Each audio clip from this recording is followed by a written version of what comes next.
Hi everyone, welcome to another episode of Pure Gold Finances Without Filter. Without Filter, like your host Diane Garcia. And today, as you can see, we're doing another Miami special outdoor with this beautiful weather, with this beautiful day. But that's not the only beauty that I'm having with me today. I'm having a really special guest. Besides to being a model, she's a creator and history teller and another host too, and a queen. So we're gonna have a little talk about beauty, business, and identity with Josephine Lentner. Hi everyone, my name is Josephine Lentner.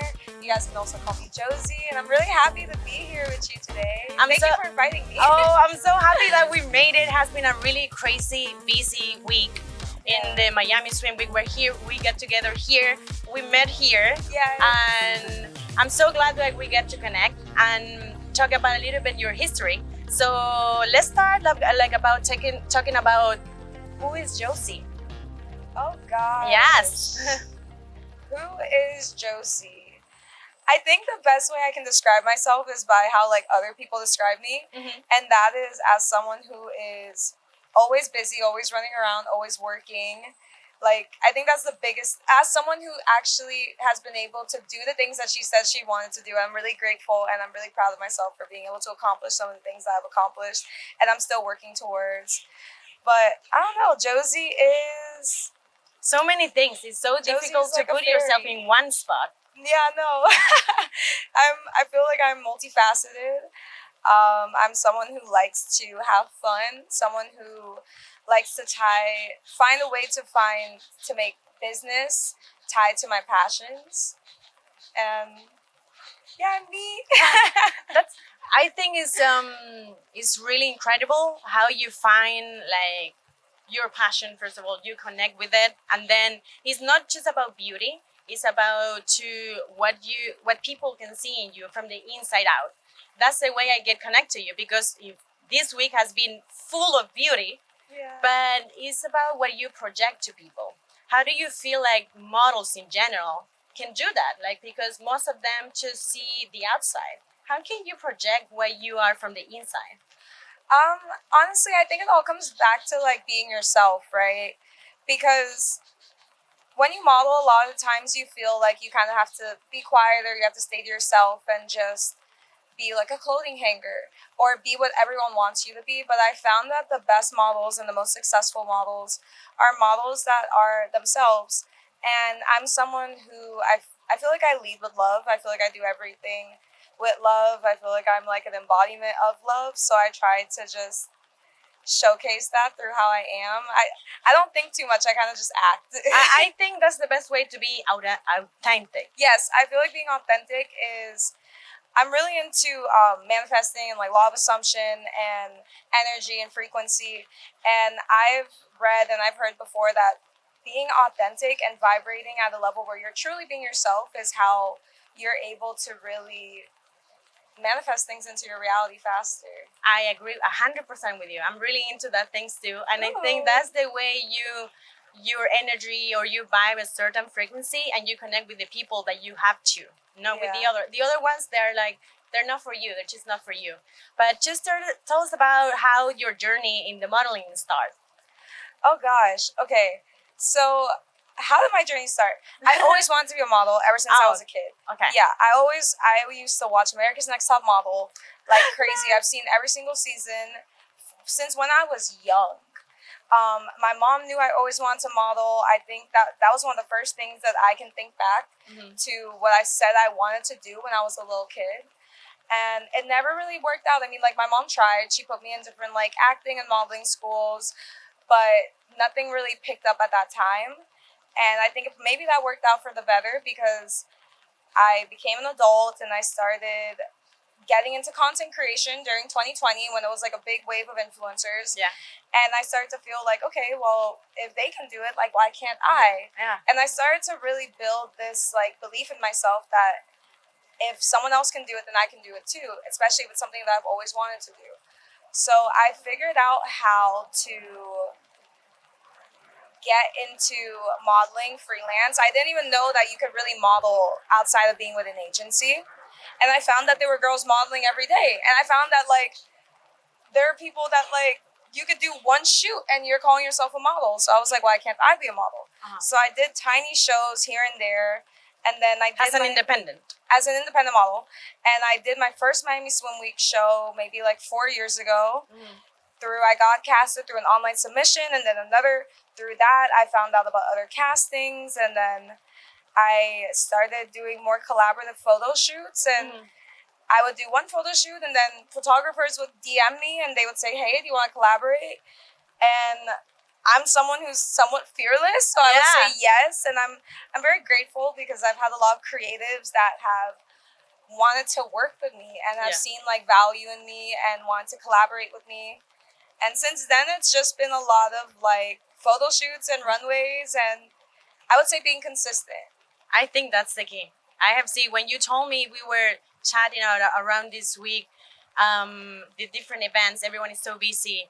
You were waiting or casting for 4 years to get to the show that you got last night. So I understand that feeling. I was an Olympian for 8 years for my country. Wow. I played for the national team, and at the beginning I couldn't make it right away. So I had to like fight against nature because I'm What not sport? basketball. Oh wow. I'm not tall enough. I'm not big enough. Yeah. So I was literally fighting against nature. So when you told me that, it was like, oh my God, that must feel so like fulfilled, right? It was surreal. Yeah. Like it was surreal. It was like I was like, I can't believe I'm here, but then also like I knew I deserved to be there. Yeah. So I was just so grateful to be there. I mean, like I had casted for this production. I'm talking like online castings, in-person castings, Art Basel castings, Miami Swim Week castings, and I had never gotten in. And it was to the point where I just started to feel like maybe they just don't like me, they don't want me. And I got contacted by a designer that same day, or I was able to find out that she had an extra spot and she was willing to have me. And I am just so grateful that I was able to walk in that show yesterday. I'm so happy that you made it because I know that feeling like when you fight for something and you actually made it and you accomplished that. I know how happy you must feel, and you know goals are here like you can achieve it. In that journey, how did you start your agency? I know you have like, how do you pronounce that? Vie Models. Yeah, the life. Yeah, La Vie. Oh my gosh, that's so fun. So when I would model, like sometimes after I would model, clients would ask me if I could refer someone or if I could book something. And coincidentally, one of my really good friends that's also a freelance model would get asked the same thing. So I think we had both been thinking about it passively. And one day we were at dinner together. It was me and my co-founder, Cassandra, and one of our other friends. And we were just like, you know what? Like, she was like, I want to start an agency. And I was like, I've been wanting to start one too. Why don't we just do it together? Yeah. I think we could like reach out to different markets. We both have a lot of clients that we work with. We're both so busy. So I told her, I was like, I don't have the capacity myself to do this alone. And I think that we would work well together. I love my business partner, Cassandra, so much because she hustles just as much, more than I do. Like she is always working. She works hard. She has a good relationship with people, and we're already good, like pretty good friends. So we came up with the idea to start an agency. Then we had a dinner meeting maybe like a couple weeks later, and we were trying to figure out a name. And we were at this Lebanese restaurant called La Vie. You're like, this is it. Yeah, we were going through a list of names, and we were like, what do we like? What do we like? What do we like? And one of us was just like, I can't remember who, but I think I was like, what about La Vie? And she was like, Yeah, I mean, it means like the life, like it's French. We were still trying to find our footing and understand exactly what we wanted to be, but we knew that we wanted to be classy. We knew that we wanted to be very professional. We knew that we wanted a name that would grow with us. And I think that we found that. And then we launched back in August of 2024. We're about to make a year. Oh my God, I'm so excited. Yeah. Congratulations. And it's so nice to hear like when you guys, two women, we put our brains together we can create something amazing from zero. And now you're about to like achieve your first year. Yeah. And it's great to have someone next to you to has to hustle even more than you do, because it's really important for both ways to have what is your role, like what she does or what you take care of. You guys have different tasks or how you do it. Honestly, Uh-huh. we kind of just split the work. We don't have necessarily like the assigned tasks. We decided initially that I would do a lot of the back end construction and more of the operations, and she would do a lot of like the day-to-day model like communications. But then at the same time, like we both have individual client relationships. Yeah. So of course, like in the perfect world, we want clients to reach out to both of us and we're in a group chat with both of us. But realistically, like we booked one big client that I had walked for in the past. They just contacted me directly. Okay. And a lot of the messaging was with me directly. And same thing with Cassandra. Yeah. Like she has had booked really big clients for us, and they're contacting her directly. Okay. So it's kind of a teamwork. It's a teamwork. Okay. And it's something where it's like we're both super busy all the time. Yeah. It's just I don't think it's sustainable for us to have assigned roles. Yeah. Because we're not going to be able to live up to them 100%. When we're both hustling, we're both running around. We both have access to our Instagram DMs. We both have access to clients. Even like yesterday, a client that contacted her directly had a check ready for us. She's going out of town. I went and picked up the check. Okay. Like, it's all about getting it done. Yeah. It's all about communication too. Yeah. And teamwork. Sometimes it's like underrated, that thing, because you try to set up everything and sometimes the thing doesn't work that way. You just have to communicate with your team, and that's the important thing, right? Yes, that's the biggest thing. I feel like it's the funniest thing. I always tell people, I'm like, we're like married. Because in my mind, if you're married, like there is no like there's no cutting, like there's no separation.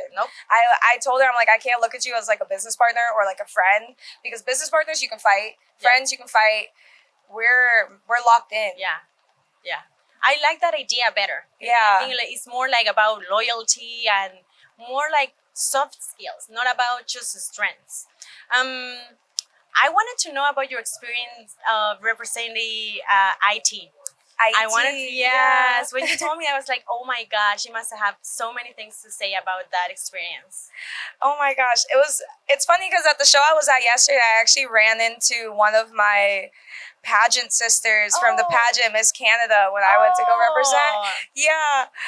But it was such a beautiful experience, honestly. I mean, I am someone who was raised to understand and to love Haiti, and I feel as though to know where you come from is to truly know who you are. Yes. And I mean, obviously everyone's biased to their own country, but there's something very special about being Haitian. I feel as though we are a very strong people. We're very resilient.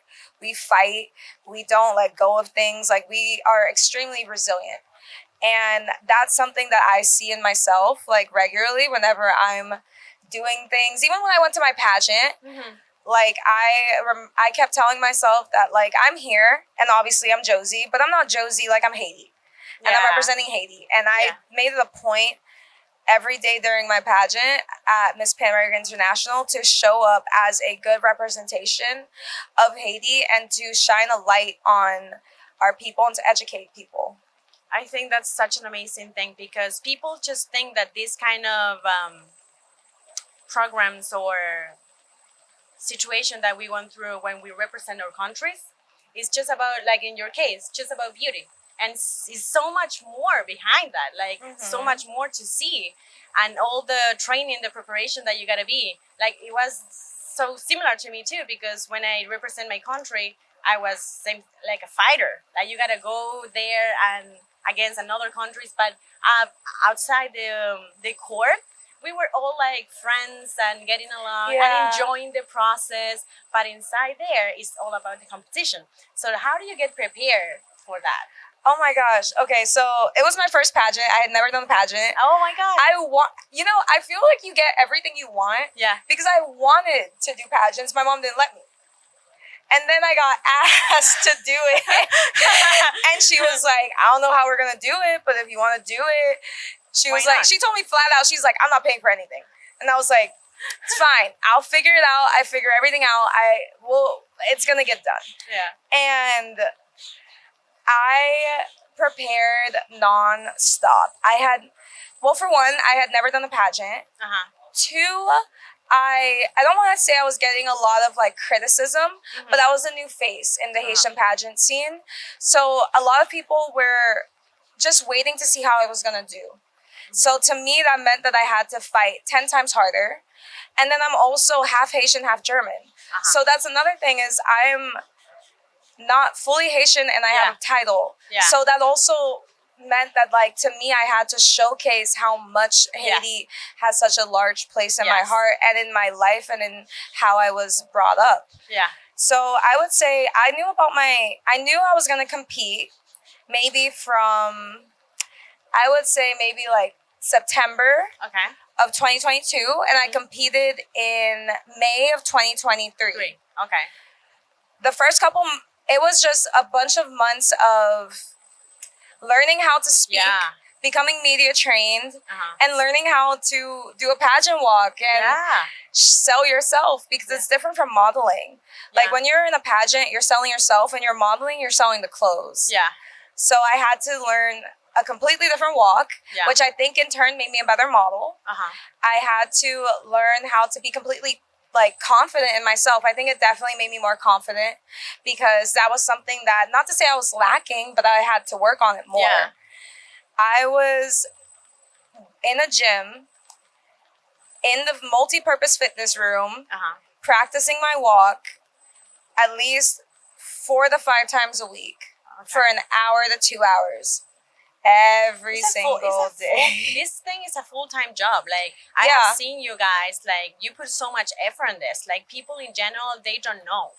They just think that you guys are just beautiful just because. There is a whole process behind the scenes. 100%. And I wasn't the best at public speaking. So I had to get better at public speaking. I would go through interview questions while I was driving. Like I would go on YouTube and search pageant interview questions and just like listen to the responses to learn how to answer questions properly. Because also when you're representing Haiti and other smaller countries, there's not a lot of backing as you would think. So I had as much support as I could get, and I'm grateful for all the support that I had. But there are countries that go to pageants and they have full-on coaches that are coaching them on how to answer questions on a weekly basis. I didn't have that. I reached out to my community. I reached out to previous Miss Haitis, and I'm so grateful to all of the Miss Haitis that were making an effort to help me, like Pascal Belloni, who was a former Miss Universe Haiti, Abigail Pierre-Lewis, which was Miss International, Miss Global Heritage. Oh my God, I'm like really good friends with her, so she's gonna butcher me for messing up her title. She's gonna see this. Yeah. Angelique Francois, who was Miss International Haiti, like all the 3 of them helped me so much. And I'm grateful to have been able to reach into my community, to previous Miss Haitis, because if it wasn't for them, I don't know how prepared I would have been. How important is to have like a group like that to support you, like in so many different ways, because this is not just about what people see. It's a whole process. Like you gotta learn how to speak, how to walk, how to dress, how to move around. I mean, it's one of the biggest things you can have. I think a good support system when you're doing a pageant, especially when you're competing on an international level, is more important than anything. Because these are the people who are going to vote for you. These are the people who are going to call you to check up on you, to ask you how things are going, to give you tips, to help you with their own experiences. Because similar to probably you when you were competing, not everyone does this. No. So there's a select group of people that you can reach out to that have been in your shoes, because everyone else around me in my normal community, like my friends and my family, they were like, we don't know what's happening. We don't know what's going on. We don't know how to help you. Yeah, you gotta reach out to other people. Yeah, you have to reach out to people, and I'm grateful that when you are competing on an international level, your community, they really do come behind you. Yeah. Because like I said earlier, you're not just representing yourself, like you're representing your country. Yeah. And there's a group of people who actually is there for you, and it's really important, that support. I'm curious about how it looks a day with Josie today. Oh, like gosh. Crazy. Like a crazy. Okay, so a very jam-packed day. Like, Yeah. let's assume that I'm trying to do everything in a day, which Yeah. I try to do a lot. Yeah. I would say that I wake up, walk my dog, work on my computer for a bit because I do work for a tech startup and I work remote, so I'm grateful for that. I will sometimes skip lunch to, or I will eat while I drive. Don't do that. No. I will eat while I drive to make it to a shoot during my lunch hour. I will shoot for like an hour for, let's say I have a creative shoot planned, or I'll shoot content. Sometimes the way I'm able to fit that in is by working remote from a cafe. Yeah. And I'll work from a cafe that's close to where I'm going to shoot. I will do my makeup very quickly. I've learned to do my makeup in 15 minutes. Wow. Like everything in 15 minutes. I'm quick. I mean, I know what my face looks like. Yeah.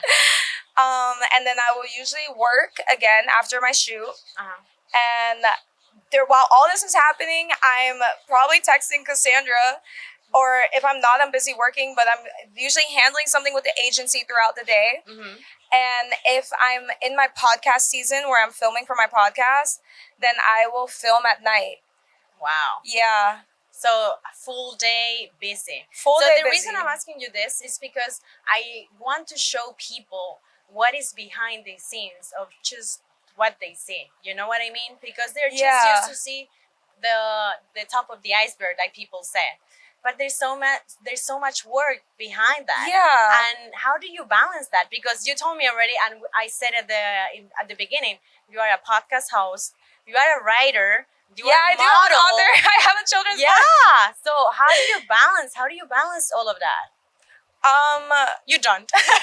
You're gonna go all in. Yeah, balance is non-existent. Like you're never gonna have balance. That's something that I've learned.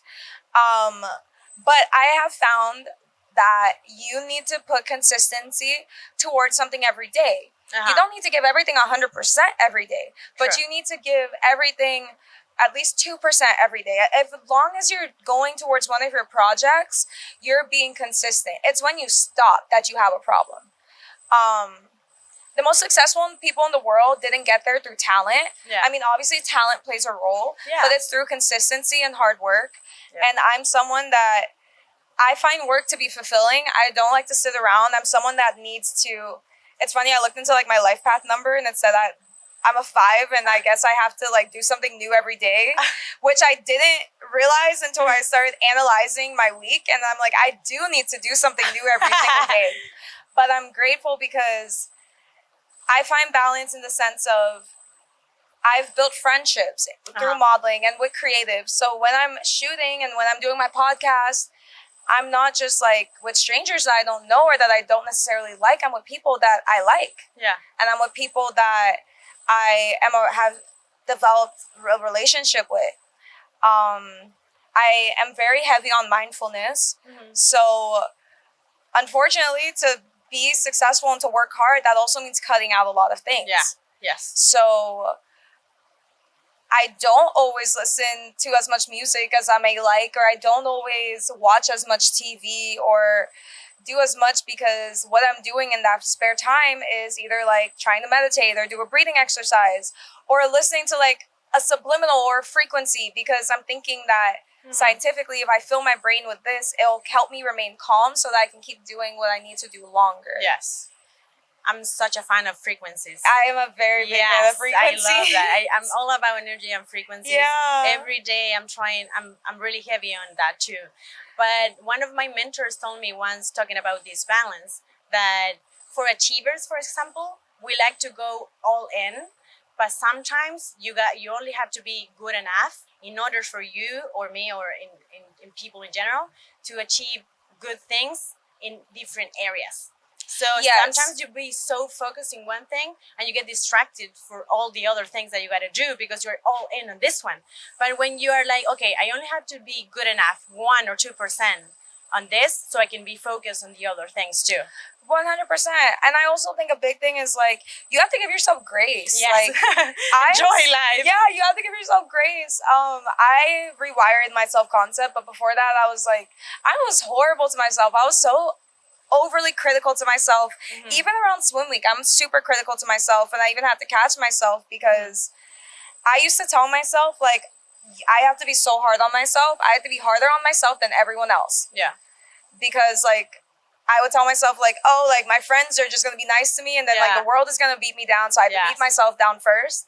And I changed my concept because that's not true. Like the world is not beating me down. I live a beautiful life. I may not have as much money or resources or opportunities that I may want at this particular moment, but I have what I need, and I'm working towards what I want, and in my brain I already have it if I'm working towards it. So I think it's all about giving yourself grace, and I've really learned to stop focusing on the end and enjoy Yes, the the- journey. That's so important. I mean, Yeah. most of us, because we're always trying to achieve something else after we already achieved something that we wanted 2 years ago. Yeah, that's So usually you don't me. give yourself like a hug or something like, oh my God, I did it. And you don't enjoy the moment where you are like enjoying that success. I knew I had a problem when I would like achieve something and everyone around me thought it was so cool, and I Yeah. would just be like, Okay. I mean, yeah, What's next? I guess. Like, or I didn't do this as well or that. And everyone had to Yeah. stop me and be like, you don't even understand. Like, you're doing things that people, like, wish they could do. And my response would be, like, I mean, of course, like, I work hard, but it's not necessarily that simple. I think it's, like, I had to learn to give myself Yeah. grace and to take a moment to enjoy what I work towards. Love it. How will you define now what we are talking about this whole balance and moment? How will you define success? What does word mean for you? I feel like that answer like really changes a lot for Right? me, right? Because what is like success? Like everyone's definition of success is so relative to themselves. Yep. Like I mean, in theory, yes, I indicate success by like financial success, but I think like success really boils down to like, are you happy in this moment in life? If you're happy and if you are proud of what you are currently achieving, then I think you're successful. I feel as though we think that it's like success is an end goal, but success is happening like you're successful every single day that you're achieving something. I love it because it's true. I mean, most of the people is kind of focused at the end. Okay, if I achieve this, I'm going to be more successful. And it's proportional to being more happy. And not always is like that. I see people who's working their asses 24/7 Yeah. and they're not happy, but they're being successful socially. Like people see them like a success image and they're Yeah. not. So it's so important to have everything on yourself like aligned to your goals, like your mind, your spirit, your body, to by the end of the day being like a success people or happy. I think that is the word that we're all looking for. We all share the same goal, happiness. 100%. I think that we have become so focused on success, and not so much success, but what society tells us is successful. Yeah. And I think that when we don't achieve what we are programmed to believe is successful, we have such a hard fall because like we're not achieving what everyone else is achieving. But then that's also is what leads into people being unhappy when they achieve these things because that's not what they ever really wanted. Exactly. We're all the time looking what is the other one doing and we're comparing ourselves. Like, okay, for instance, a mark of success by society could be buying like a Birkin bag, right? Mm-hmm. And I can make all this money, but I think Birkin bags are ugly. Yeah. So it's like I would buy this and then I would have it just as a status symbol, but I don't like it. I like experiences and I do like nice things, but that's not necessarily my indication of what success might be, but it is an indication to the world. I feel like we have to stop thinking about showcasing our success to others and the world and more so focus on being happy ourselves, because you could have all of these things and also all these experiences and stay at all these places and eat all this food and X, Y, and Z, but you're not happy. That doesn't give you anything. No, it doesn't give you anything. But for some people it does. And there's also nothing wrong with that either. That's why I say success is relative. But everyone should follow that. It has to be aligned with what you want, not what people want for you. Like, you know that meme that's like, when I make it, there will be signs? Yes. You will always see me on a catamaran on a random Tuesday, all day just in the sun with very nice bikinis. But for some other people, that could mean that they're like, They don't want it, yeah. yeah, like everyone has a different thing, like successful or materialistic thing that they may want when they're successful, but I don't think that we should tie ourselves. Yeah, okay. So talking about success, I'm going to ask you something straightforward. Okay. How hard is to make money being a model? Oh my gosh, freelance modeling, it's like, like I could laugh about it. Like it's not very easy, if I'm going to be honest with you. Yeah. I mean, I'll say two things. One, I'm grateful that I started more as a content creator first, because when I started as a content creator, I understood what I was getting paid for. Yeah. I understood different things like usage rights. I understood different things. I was getting paid as a content creator with very little followers. Okay. So it made me really understand that I need to get paid for certain things. Uh-huh. And then two, on the flip side of owning my agency, one of the reasons why we have our agency is because we want to make sure that models are getting paid. Like, we essentially operate as a booking agency, but we have the best interest of the model. Mm-hmm. Because if we're going to be real here, I mean, I live in Florida, I live in Miami. There is no union in Miami. There is no models union. There's actors union. There's different unions that are dictating that other professions and creative professions are getting paid, but it's not like that for models. Mm-hmm. Models are typically the last to get paid. Especially with runway, they get paid very little to nothing. And it's unfortunate because there is no show without models. Yeah. But we've gone to a point where now, because modeling has become so attainable, and I'm happy for that, because I have been able to model because of that. I've had doors open because of how attainable modeling has become and how inclusive it has become. Mm-hmm. But it has also turned in a negative way, because now we're kind of seen as, well, if you won't do it for free, there's a million girls that will do it for free. Yeah. And while this is true, when we communicate with brands, we tell them, yes, you could go and get a free model, but we can't guarantee their experience because they're working for free. Yeah. We can't guarantee that you're going to like the images or what they produce for you because they're working for free. They have no experience. So at least with my agency, when it comes to booking jobs, we're able to pay the models. Oh, well, we wouldn't be in business if the models were getting paid, but we pay models because we're able to just emphasize their value, that they are experienced, that they are professional, that they are going to show up on time, and that they are going to value their work. And I feel as though, like, models do need to get paid.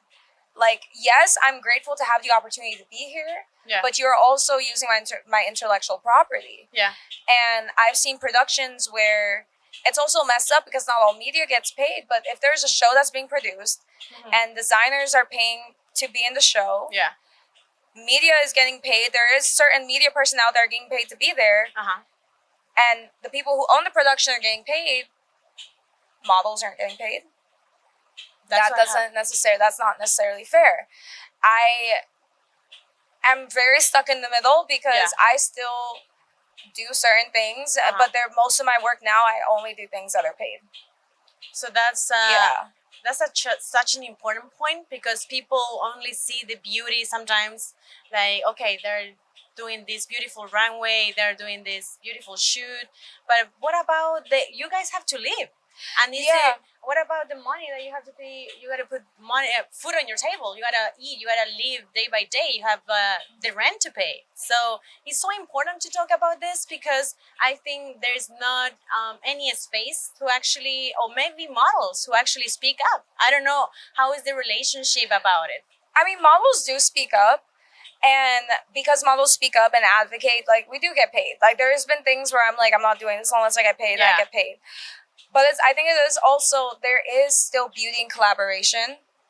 And that's where, yes, I feel like we should always get paid, but I do understand the benefit of collaboration. Yeah.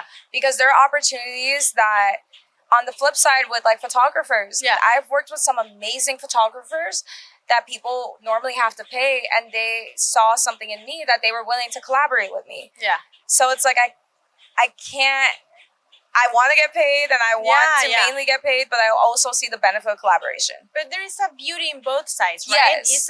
It's like a teamwork. It's like take and giving.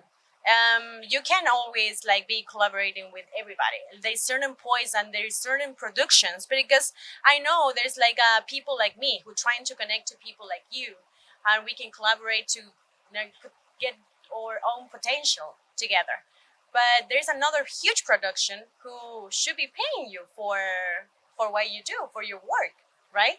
So I think finding that balance, it must be hard too, because sometimes I'm like, okay, do I want to do it because I love it, or do I want to do it because I need the money, or it's hard, right? Yeah, I think that's where it also comes to understanding your having boundaries Yeah. and understanding like the value of your time. Yeah. So it's like there are productions where I'm not getting paid, but I absolutely love being there and I'm grateful that I'm there. I'll do X amount for X amount of time. I'll be there for X amount of time, but I won't overstay or I won't overstress myself. I've kind of gotten to this point where I'm someone who has a very high tolerance for stress, but I shouldn't have to put myself through stress. Uh-huh. So once I start to feel stressed out or too tired, that's kind of when I start to call it quits. And Okay. I'm sorry, but this might not be for me. This is your health is always first, right? Yeah, 100%. And there's no way that we can exchange that, like for any job or any money. For me. Yeah, but there's amazing amounts of exposure that can come out of collaboration. Uh-huh. Like I've had the opportunities to work with some absolutely amazing productions, designers, and photographers just based off of exposure. Uh-huh. So I don't want to say that yes or I no. won't. Yeah, yes or no, because there are certain things I still do. But when it comes down to like a campaign and a shoot, Yeah. I don't do that for free anymore. Okay. Because you can be on the set for 8 to 12 hours. That's a huge thing. Yes, it's crazy. I know. I have seen you guys like it's hard. But besides like the runways, there's other ways. What is other way that you guys models can use to monetize your work? I mean, honestly, there are like a couple different ways. That's different for everyone. Well, the biggest one is like teaching your skills, teaching others. I mean, I give private lessons to girls on how to walk. I think another thing is by collaborating with others to throw on events, maybe collaborative photo shoots where you can charge tickets. You can get into content creation where you are creating your own content. Yeah. And you're getting paid for that content. There's brand ambassador jobs where you're getting paid per hour. There's so many different ways to get paid as a model. Uh-huh. It's just finding out what you like to do, what's your niche. If you're someone that's likes to be around people more and you like to communicate, then breaching into like brand ambassadorship might work better for you. If you're someone who's more introverted, then going the route of user-generated content might work better for you. I think it's all about positioning yourself and understanding what model you want to be and what markets you enjoy. And what is the market that you enjoy the most? I would say my favorites are swim and beauty. I just like commercial work. I've done hair. I'm not too crazy about hair, but I will do it. But mainly beauty work and swim and lifestyle. Yeah, and of course I love runway. Like that's my favorite thing. I can see. I'm yeah. gonna put some videos of you like in the runway. She's so natural. I know. There's like it's a beauty about in the walking. I think it requires a lot. I think that I went to the first casting of you guys on Monday, I believe, and I saw probably over 500 models that day. Yeah. And everyone was having such a different style. And there's such a beauty on that walk that not everyone can do it. Like, it's underrated. Definitely underrated, because I believe that it's about training, like being constant about that. Yeah, it's about training. It's about being confident. It's about doing your own thing. It's about being versatile, being able to change it based on what they might be looking for. And yeah, it is training. It's about knowing how to walk in heels properly. Yeah. How has been, you live by yourself, right? Here in Miami? No, I live with my family. So how has been your like organization between like trying to save money, trying to put some money on maybe some of your projects, because I believe having your agency also requires some investment. How has been that journey for you, like trying to find your financial freedom that we call them these days? I mean, I would say that I think I'm pretty lucky because I went into investment with my mom. So me and her bought the house that we live in. Uh-huh. And in terms of me doing that with her, she's allowed me to just focus on what I have to do. Uh-huh. So a lot of my money really goes back into reinvesting in myself and into different projects. Like I have some projects that are in the works. So I really just invest directly into my work and into myself as well. I have this like concept that like money is always coming. Yeah. And I also had to eliminate a lot of limiting beliefs that I had around money. Wow. And that's actually kind of what I'm like working on now. I'm not going to say I have the best spending habits because I am a girl that lives in Miami. Yeah. And Miami is very expensive. Yeah. But I have been able to understand like how to make my money work for me, what things are write-offs, what things are good for my business. And honestly, I spend a lot of money in gas and parking. Mm-hmm. I love like your honesty. Honestly, like I love how honest you are being with this because not a lot of people feel like comfortable talking about these things, and Yeah. I think it's also important for us women know how to build our like personal finances in any industry, like in modeling, in real estate, like in any industry that we are working on. It's important for course. us because we don't have to depend on any man. That's why that's the important thing for me. Like if you want to have a healthy relationship, have it because you want it and not because you have to. Yeah, I mean that's something I was raised on that. I was always told like to always have your own thing. Yeah. Because it's super important. Like if anything happens, you are able to support yourself. I mean, even like myself, like I was raised by only my mom. My dad didn't do anything. I had a short stint when I worked in financial sales. Mm-hmm. So I also encountered a lot of women that either, unfortunately, their husbands divorced them and left them with absolutely nothing after they raised their kids and ran the house for 20 plus years, or women whose husbands passed and they were the sole breadwinners and they didn't know anything about their finances. And I'm a bit of a control freak, so I like to know what is going on at all times. So that really made a big impact in like the importance of me being financially secure. Mm-hmm. I did have to unlearn some things because there was a point where I felt like I shouldn't even date unless I can do everything that I want. And then I do have some good men that I'm friends with in my lives, and they made me more comfortable with allowing like men to do things. Like we also have to allow men to men. Oh my God, yes, you're right. Because at the end of the day, like I do believe that a man should be the provider. Mm-hmm. That doesn't mean that I don't work. No. I find passion in work. I'm always gonna work. I'm always gonna have a stream of income, but I'm not going to take away that masculine aspect from you. That's what you're made of. that's what you're made of. Like that's. Men are literally raised and built and trained to be providers. Yeah. So why would I take that away from you? That's your sense of purpose. This is a really sensitive point, but I love it because on these times where we're being so like empowerment and we're independent, we're working. Yeah. But yes, it's true. I mean, you have to also give them the value that they have. Like let them be men too. If they want to pay, let them pay. If they want to open the door, if you want to open the door for you, why not? Like I'm saying, like I'm an independent woman, but also I'm a girly, right? That's a really important point right there about letting men be men and show them that masculinity. I think you do have to let men be men because biologically we're different. I have been working on understanding and being accepting and being healing my like feminine side and my feminine energy and allowing myself and learning how to receive because that's not something that I did easily. And I feel like I've healed that through just maintaining really good male relationships. And that's on a platonic sense, right? Like my guy friends, like I can call them for like anything.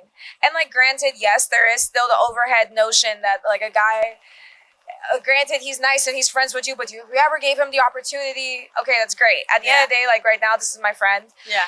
And if I have car issues, I call one friend.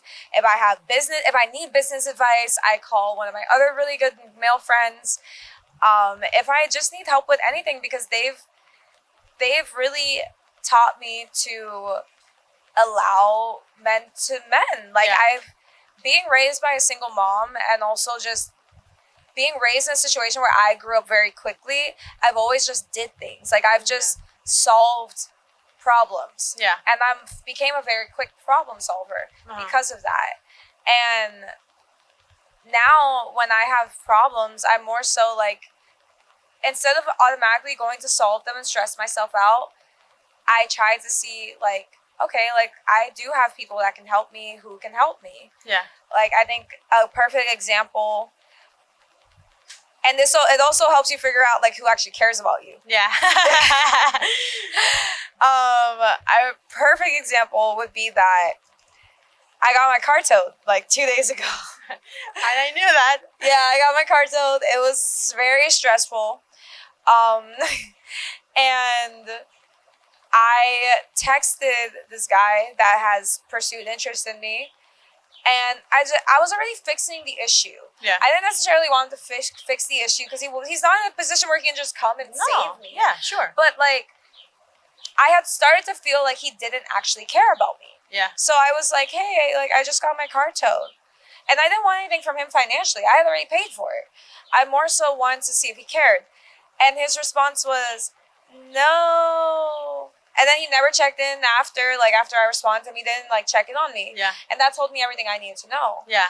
But another examples is like, okay, on a romantic level, once I was dating a guy and my car battery, I got a flat tire on the way home from his place, and he was at work. And at the time, I hadn't healed these feminine things within myself. Yeah. So I immediately called AAA and I fixed the issue by myself.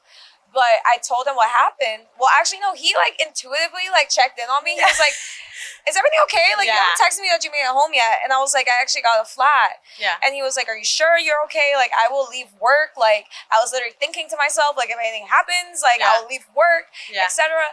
And I was like, it's good. You don't have to leave work. I really appreciate it, though. And then on another flip side, on a platonic level, my car battery died. My car battery died once, like recently, maybe like a couple months ago. And I was going through my list of guy friends, and one of my guy friends, my friend was with me, so we ended up fixing it because we did the whole thing.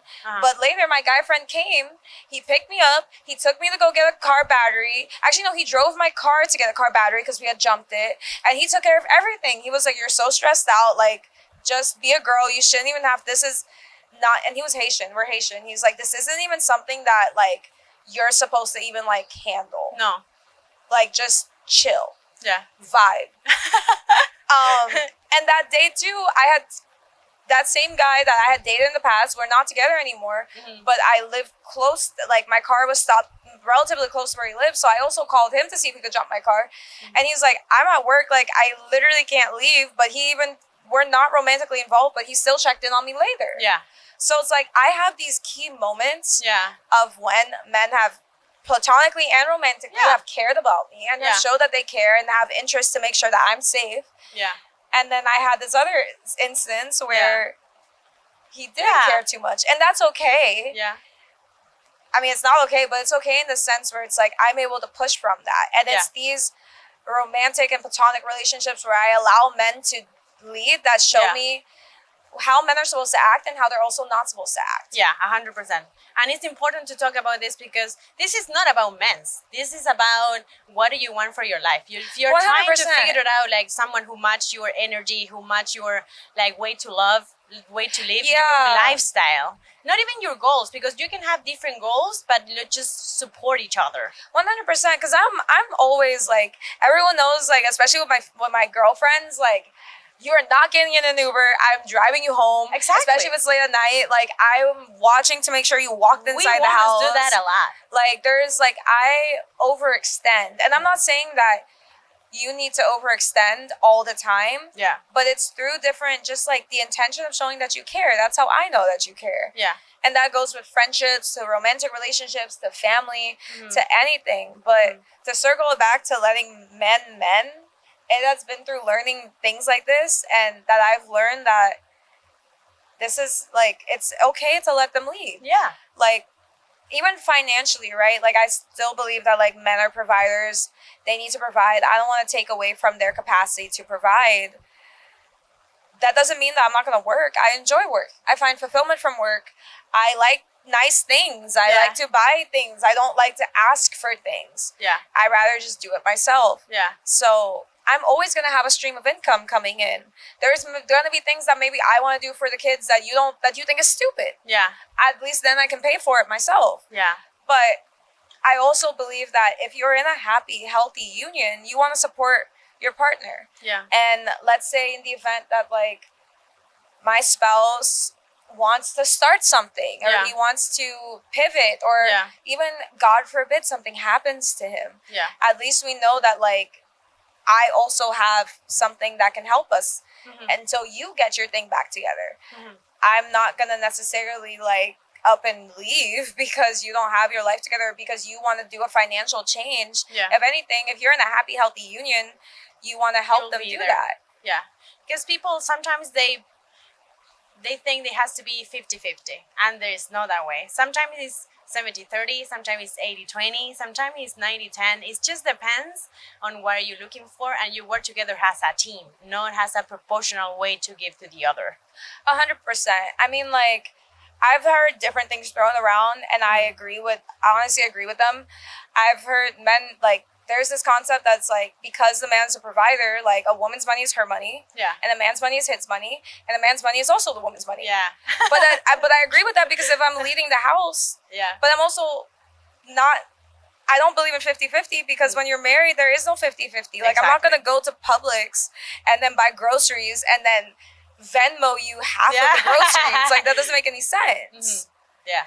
Doesn't make sense at all. I mean, like, financially, like, I'll pay the Wi-Fi bill if you want to pay the phone bill. Like, I feel like if you're even having these conversations with your spouse, then there's a problem. And I think that, unfortunately, maybe, like, the person that you're with might not be the most masculine. I mean, now I do agree that financially we live in a society where, like, it's not like when our parents were working. Yeah. Like, 50 to close to 100 years ago, like, a woman could easily sit and not work, and a man could provide and buy a house and buy a car, and you could live a very happy, like, middle income family life.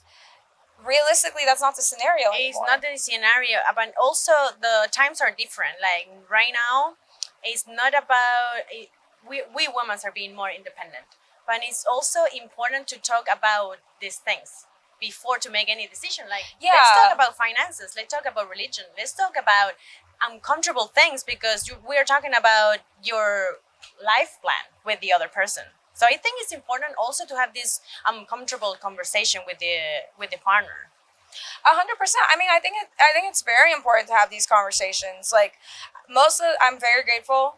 I mean, just what everyone wants and what everyone tolerates is very different. Yes. Me personally, I'm very much like, a man should provide.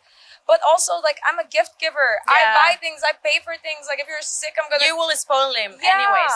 So it's like, why are we counting numbers? Yeah. Like, I'm not tallying up how much money I've spent or done or X, Y, and Z, or how much time. Yeah. Because time holds value. Time holds monetary value. Time it is.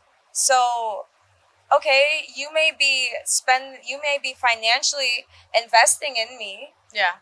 But I'm taking my time and investing in you. As a woman, time is everything. Yeah. Especially when it comes to how we look, how we age. Yeah. Absolutely everything. Like, a man can work forever. A man can wait until he is 60 to have kids. Yes. I, unfortunately, technically, yes, I can do that with, like, today's, like, medical interventions, but I don't necessarily want to do that. Yeah. So, although you're investing your finances or you're investing money on me, I'm investing time. Yes, and that's a lot of worth right there.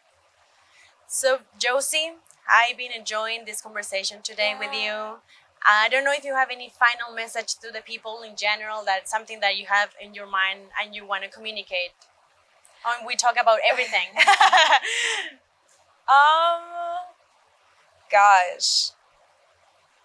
I don't know if I have anything particular that I want to say. I think I think I'll just say that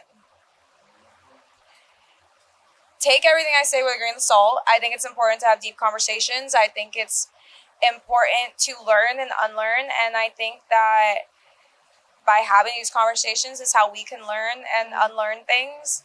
So I hope that whoever's watching at least has some type of inspiration, or maybe gets a great idea, or it sparks you to have conversations like this with like your friends, your family, your spouse.